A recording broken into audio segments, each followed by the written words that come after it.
Halo pemirsa, selamat siang dan Swadikap. Kita ketemu dalam James Bond Season 2 di edisi hari ini Senin 8 Agustus 2016 dalam reaksi dalam episode khusus yang pada hari ini akan mengangkat soal reaksi saya mengenai rencana pengunduran diri dari Kaisar Jepang yang sekarang ini Kaisar Akihito. Namun sebelum ke sana, saya pengen terlebih dahulu memberikan satu bantahan saya kepada mama saya yang tadi accuse bahwa saya tidak punya pergaulan.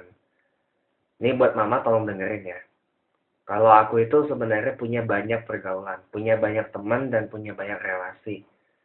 Teman banyak, hampir dari Sabang sampai Merauke ada. Walaupun memang hanya kebanyakan di dunia maya. Dan di dunia nyata pun juga ada. Dan bahkan dari berbagai negara pun saya punya banyak teman. Aku punya banyak teman dari hampir beberapa negara di seluruh dunia. Dan sampai sekarang masih dekat. Dan sampai sekarang itu masih dekat banget, udah kayak sahabat sendiri gitu. Jadi, mohon maaf mama, yang omongan mama yang soal aku nggak punya teman itu saya bantah dengan keras ya. Itu sama sekali tidak benar dan that's a big lie. Itu hanya sebuah kebohongan belaka yang mama saya buat untuk menjatuhkan harga diri saya. Itu aja. Itu cuma sekedar omongan palsu biar harga diri saya jatuh. Itu dari mama. Gitu. Jadi omongan mama saya tadi yang saya nggak punya pergaulan itu saya bantah sama sekali. Saya sama sekali membantah omongan mama tersebut dengan keras. Ya, saya punya banyak teman dari dunia nyata maupun di dunia maya, dan omongan mama tadi memang hanya sekedar omongan untuk menjatuhkan saya, menjatuhkan harga diri saya. Dan ya, that's a lie. Saya sekali lagi nyatakan itu cuma kebohongan dan itu cuma kepalsuan belaka. Dan nanti kalau Anda tahu mama saya aslinya bagaimana, ya ketemu aja sendiri gitu. Karena kebanyakan omongan-omongannya cenderung panas dan membuat orang jadi istilahnya apa tuh, kepanasan gitu loh. Kepanasan dan malah bikin kesal. Ya, itu aja yang bisa saya klarifikasikan dari pernyataan mama saya tadi. Ya, jadi kalau misalkan saya dengar omongan mama saya lagi, saya ya cuman hanya sekedar tutup kuping aja ya. Apalagi omongan mama tuh kelewat panas. Ya, kita ke topik ya. Baru saja memang video pidato dari Kaisar Akihito yang memang sudah direkam beberapa waktu sebelumnya dirilis oleh Badan Urusan Rumah Tangga Kekaisaran Jepang.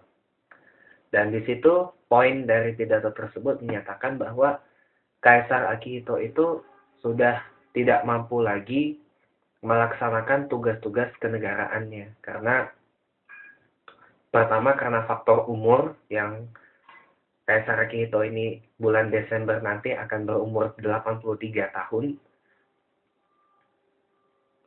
Sedangkan istrinya, Permaisuri Michiko Soda, itu 1 tahun di bawahnya Kaisar Akihito, di mana tahun ini beliau sudah berumur 82 tahun. Dinilai sudah tidak mampu lagi melaksanakan tugas-tugas kenegaraan sebagai simbol dari persatuan dan kesatuan dari Jepang. Ditambah lagi juga Kaisar Akihito yang kesehatannya mulai agak terganggu gitu loh. Karena dari laporan lembaga publik terkemuka di Jepang yaitu NHK yang menyatakan bahwa Kaisar Akihito pernah mengalami operasi kanker prostat tahun 2003 dan operasi bypass jantung tahun 2012, which means 4 years ago atau 4 tahun lalu. Jadi ya memang sebagian besar masyarakat Jepang menilai bahwa Kaisar Akihito ini sudah bekerja terlampau keras gitu loh, melewati umurnya yang memang sudah sangat sepuh gitu loh. Ditambah lagi juga kondisi kesehatannya yang naik turun kadang-kadang, dan Kaisar Akihito sendiri mengakui bahwa sebelum sebelum ulang tahunnya tanggal 23 Desember tahun lalu, beliau mengatakan bahwa beliau itu seringkali membuat kesalahan dalam upacara-upacara yang kenegaraan gitu loh. Dan beliau memang beriktikad dan berjanji untuk tidak membuat kesalahan itu lagi. Maka Badan Urusan Rumah Tangga Kekaisaran Jepang memutuskan membatalkan sejumlah agenda-agenda yang melibatkan Kaisar Akihito dan Permaisuri Michiko Soda. Dan memang rencananya tugas-tugas kenegaraan akan diserahkan kepada anak sulung dari Kaisar Akihito, yaitu putra mahkota Naruhito.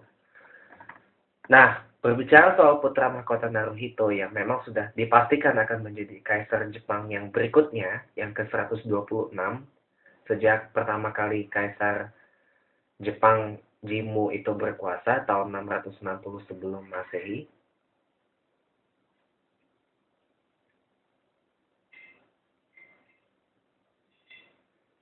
Itu memang kalau misalkan Kaisar Akihito benar mengundurkan dirinya sekarang, memang tidak bisa karena konstitusi Jepang memang melarang Kaisar Akihito mengundurkan diri sebelum masanya selesai gitu, atau sebelum meninggal dunia gitu, sampai habis masa jabatannya. Karena begini pemirsa, undang-undang yang mengatur suksesi di Jepang memang baru saja direvisi. Memang sudah direvisi sejak tahun 2006. Kalau saya tidak salah datanya dari Wikipedia. Di mana kalau Kaisar Naruhito ini menjadi Kaisar Jepang setelah Akihito, akan membuka kemungkinan, kan maksud saya putra mahkota Naruhito ini hanya punya satu orang anak, dan anaknya adalah perempuan. Dari istrinya, putri mahkota Masako Owada, yaitu Putri Aiko. Namanya, Putri Aiko dari Toshi. Yang umurnya sekarang ini 15 tahun. Nah, kalau misalkan Kaisar Naruhito nanti jadi kaisar, suksesinya ke anak perempuan. Nah, pastinya kan akan bisa menimbulkan satu polemik di suksesi kekaisaran Jepang nantinya. Dan maka dalam undang-undang mengenai suksesi yang saya maksud, yang sudah direvisi, maka suksesi itu hanya akan diserahkan kepada pihak laki-laki saja. Begitu Kaisar Naruhito selesai berkuasa, diserahkan lagi kepada adiknya, yaitu Fumihito. Pangeran Fumihito. Dan bagusnya lagi, Pangeran Fumihito yang memiliki 5 orang anak dari istrinya, punya 1 anak laki-laki, anak paling bungsu dari Pangeran Fumihito, yang kelak nanti akan menjadi kaisar yang ke-128 nanti. Nah, begitu selesai, akan diserahkan lagi kepada, kemungkinan besar adalah ponakannya Naruhito. Bukan ponakan Fumihito. Anak laki-laki dari Pangeran Fumihito ini keponakannya Naruhito. Nah, kemungkinan akan diserahkan kepada saudaranya Kaisar Akihito yang lain.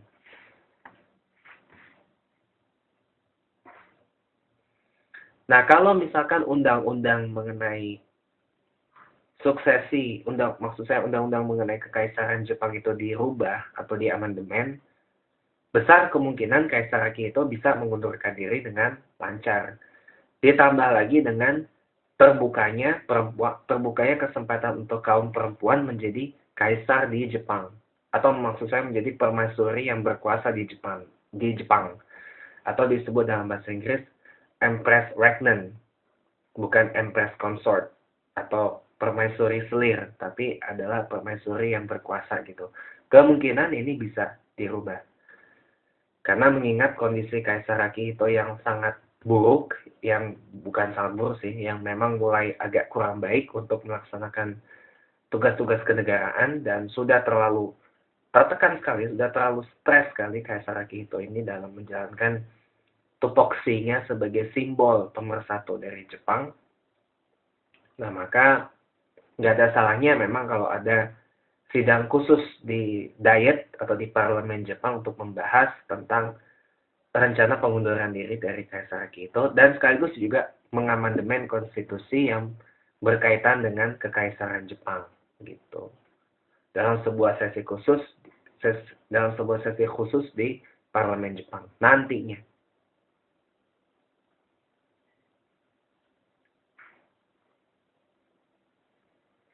Dan saya sangat berharap bahwa dan saya tadinya memang tidak setuju Kaisar Akihito ini mengundurkan diri dari posisinya sebagai orang yang tertinggi di Jepang gitu loh. Karena gini, kenapa saya bilang Kaisar Akihito itu orang tertinggi di Jepang? Karena Kaisar Akihito ini bukan raja, bukan king, tapi adalah kaisar, emperor, atau kaiser dalam bahasa Jepang.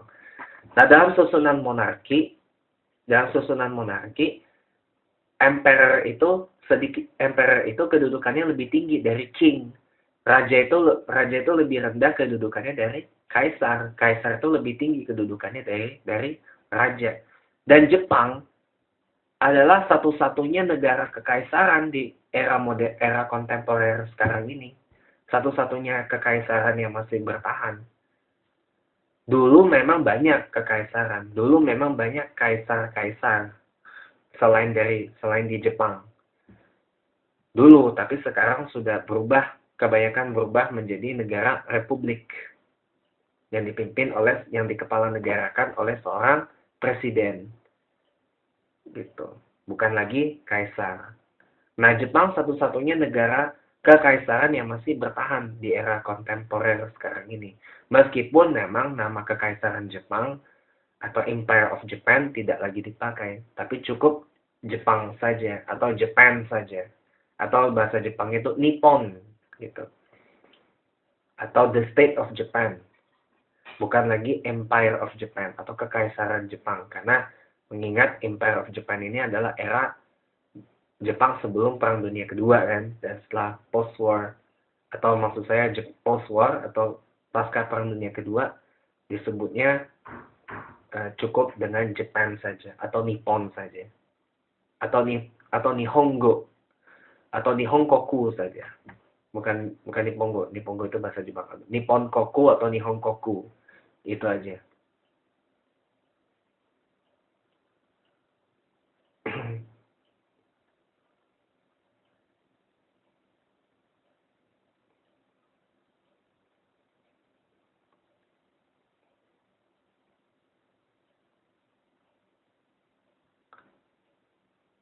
Nah, makanya daripada itu, saya memang sangat menghormati Kaisar Akihito, maksud saya.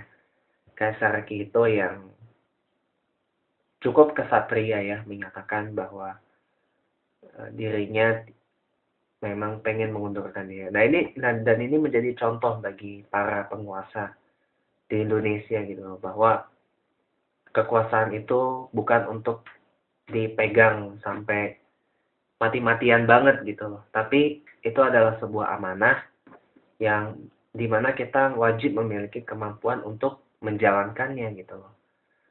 Dan belajar dari Kaisar Akihito juga yang legowo menyerahkan kekuasaannya kepada anaknya yang masih muda, yaitu Putra Mahkota Naruhito, menyerahkan tugas-tugasnya kepada anak yang lebih muda, anak sulungnya masih muda, Putra Mahkota Naruhito.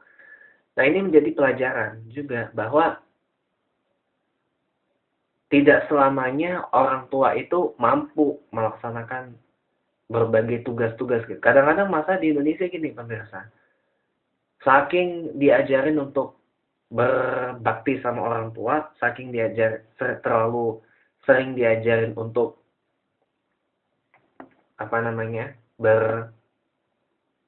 berpercaya kepada orang tua gitu. Kadang-kadang orang tua di Indonesia ini terlalu arogan, terlalu angkuh, dan merasa paling hebat sendiri gitu. Merasa paling tahu dan merasa paling bisa melakukan segala hal gitu loh.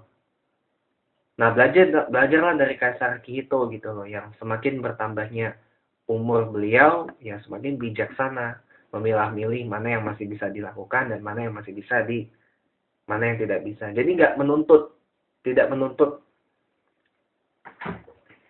Dan Kaisar Akihito juga tidak terlalu menuntut putranya Naruhito untuk melanjutkan tugas-tugas beliau gitu. Nah, ini pelajaran juga bagi orang tua di Indonesia. Hendaklah memang tidak terlalu memaksakan kehendak gitu. Dan wajib memiliki pengertian. Nah, dalam pidato Kaisar Akihito yang sudah direkam beberapa waktu lalu tadi, yang disiarkan oleh NHK World TV untuk seluruh dunia, dan sudah diterjemahkan ke dalam bahasa Inggris tadi, saya juga mendapati bagian yang bunyinya seperti ini. Kaisar Akihito pengen mendekatkan diri kepada masyarakat. Kaisar Akihito ingin mendekatkan diri kepada rakyat Jepang. Nah, berarti apa? Seorang pemimpin itu tidak boleh berjarak dengan rakyatnya. Bahkan harus merangkul masyarakatnya. Ya, memang ada prosedur-prosedur tertentu dalam perihal keamanan untuk seorang semisal seperti Kaisar Akihito ini yang sudah pasti akan dijaga dengan sangat ketat oleh pasukan pengamanan Kekaisaran Jepang. Pastinya sudah sesuai dengan prosedur. Tapi dengan itikat yang tadi, saya apresiasi Kaisar Akihito pengen mendekatkan diri kepada rakyat Jepang. Artinya apa kalau untuk Indonesia? Para pemimpin di Indonesia ya hendaklah jangan mengambil jarak terlalu jauh dengan rakyatnya. Karena di Indonesia ini kan demokrasinya sama seperti Jepang kan, negara demokrasi. Ya. Kecuali memang Jepang itu kekaisaran konstitusional, Indonesia republik. Di mana pimpinan di Jepang dan di Indonesia itu juga dipilih melalui pemilu, ya kan? Anggota parlemen Jepang dan anggota parlemen Indonesia itu dipilih lewat pemilu. Nah, sebagai pemimpin, jangankan anggota parlemen deh, para gubernur dan para wali kota di Jepang itu juga dipilih lewat pemilu. Di Indonesia juga sama kan, gubernur dan wali kota dipilih lewat pemilu. Siapa yang memilih? Rakyat. Nah, otomatis pemimpin itu siapapun itu, mau di Indonesia entah itu presiden, wakil presiden yang dipilih, gubernur, wali kota, bupati, camat, lurah, ini wajib hukumnya untuk mendekatkan diri kepada rakyat, mendekatkan diri kepada masyarakat. Jangan malah mengambil jarak yang terlalu jauh dengan rakyat dan masyarakat gitu loh. Misalkan ngambil jarak terlalu jauh, pengamanannya kelewat berlebihan gitu loh. Mau salaman sama presiden aja mesti rebutan. Nah, ini kan nggak bagus gitu loh. Ya betul, memang saya maklumi ada pasukan pengamanan Presiden Republik Indonesia atau Paspampres RI yang memang sudah sesuai prosedur untuk mengamankan Presiden Republik Indonesia gitu. Tapi ya seenggaknya cobalah agak dilonggarkan sedikit gitu loh. Coba dilonggarkan sedikit supaya Presiden Republik Indonesia, siapapun itu, baik itu Pak Presiden Jokowi maupun setelah Pak Presiden Jokowi berkuasa nanti, ya hendaklah tidak terlalu jauh mengambil jaraknya dengan rakyat. Karena dalam salah satu hadis yang sahih banget dinyatakan bahwa seorang pemimpin yang baik itu adalah pemimpin yang bagaikan perisai bagi rakyatnya, gitu. Jadi bukan pemimpin yang membentengi dirinya dengan kemewahan, dengan berbagai fasilitas yang berlaku, gitu. Nah, makanya belajar dari Kaisar Akihito juga saya ingin berpesan pada seluruh orang tua di Indonesia, jangan merasa merasa pintar terus, jangan merasa benar terus, bilang yang muda ya atau anak-anaknya tuh dibilang lebih bodoh atau lebih tidak berkompeten daripada orang tuanya. Kadang kita mesti berkaca diri juga, mana yang kita mampu untuk melakukannya, mana yang kita tidak mampu, harus kita ukur sendiri. Makanya belajar dari Kaisar Akihito yang sudah bisa mengukur dirinya, mana kegiatan-kegiatan yang tidak bisa beliau lakukan dengan sangat baik, atau mungkin beliau bisa melakukan beberapa kegiatan saja dengan sangat baik. Nah, ini wajib hukumnya kita mengukur diri. Wajib hukumnya kita berkaca diri, apakah kita mampu melaksanakan berbagai hal, berbagai tugas-tugas dengan baik gitu. Jangan merasa ya kita bisa tapi ternyata malah justru ya hasilnya jelek gitu. Jangan. Maka ya saya sangat mengapresiasi Kaisar Akihito yang berencana mengundurkan diri karena alasan kesehatan dan umurnya yang juga sudah tua, dan menyerahkan kepada anaknya, putra mahkota Naruhito, untuk menjadi kaisar Jepang yang berikutnya, walaupun memang harus melalui proses yang cukup panjang nanti. Harus lewat perubahan konstitusi, ya terutama perubahan undang-undang soal kekaisaran Jepang gitu. Nah, ini kan perlu waktu ya. Dan sudah pasti ini akan menimbulkan kegaduhan politik baru di Jepang. Ya, antara kaum liberal dan kaum konservatif di Jepang ini bisa terlibat kegaduhan politik lagi, karena kemarin sempat ada kegaduhan politik soal interpretasi ulang pasal 9 atau undang-undang pasifisme Jepang. Nah, ini ribut nih, kelompok konservatif dan kelompok liberal Jepang ini ribut sampai membuat banyak masyarakat Jepang itu kecewa berat dan menumpahkan kekecewaannya dengan berunjuk rasa di jalanan. Nah, jadi mungkin saya harapkan kalau memang ada rencana untuk mengubah undang-undang pasal yang mengatur tentang kekaisaran Jepang, ya saya harapkan kepada kaum liberal maupun kaum konservatif di Jepang untuk sama-sama menghilangkan ego masing-masing untuk mencegah terjadinya kegaduhan politik maupun kegaduhan sosial di Jepang. Hendaklah ya duduk bersama ini untuk masa depan Jepang, bukan untuk kepentingan masing-masing gitu. Dan yang terakhir, pelajaran dari Kaisar Akihito adalah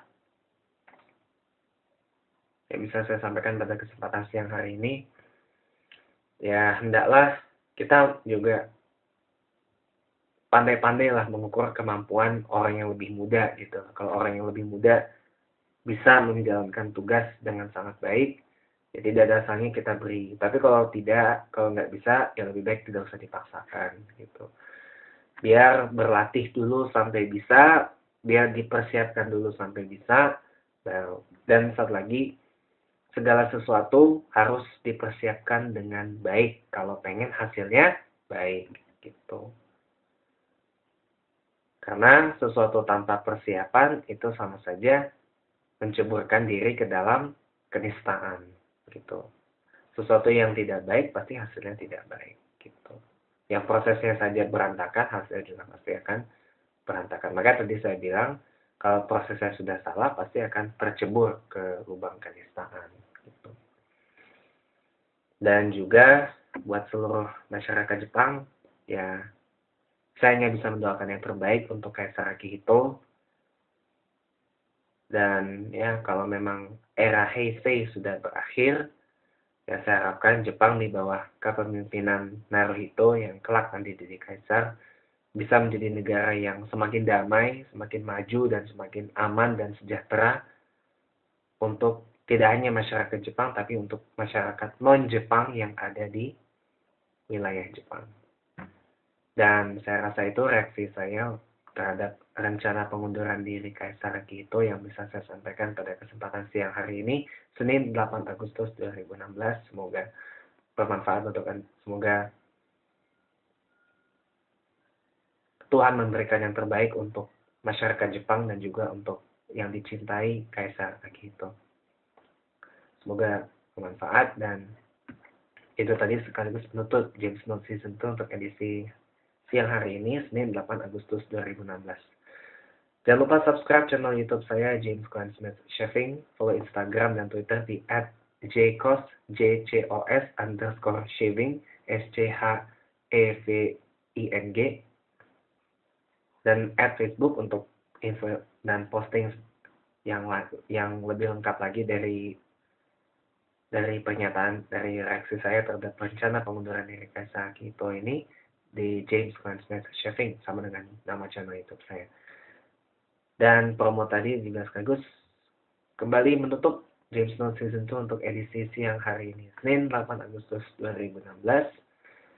Kita ketemu lagi insya Allah dalam James Bond Season 2 di episode yang akan datang. Nanti malam pada pukul 22 waktu Indonesia Barat atau pukul 10 malam waktu Indonesia Barat. Akhir kata, saya Jacob Shaving mengundurkan diri dari hadapan Anda. Dan saya akhiri dengan satu kutipan bijak. Ya. Pandai-pandailah mengukur diri, pandai-pandailah berkaca pada diri sendiri. Karena orang yang sukses adalah orang yang pandai melihat kelebihan dan kekurangan dirinya sendiri. Sampai jumpa dan swadikap.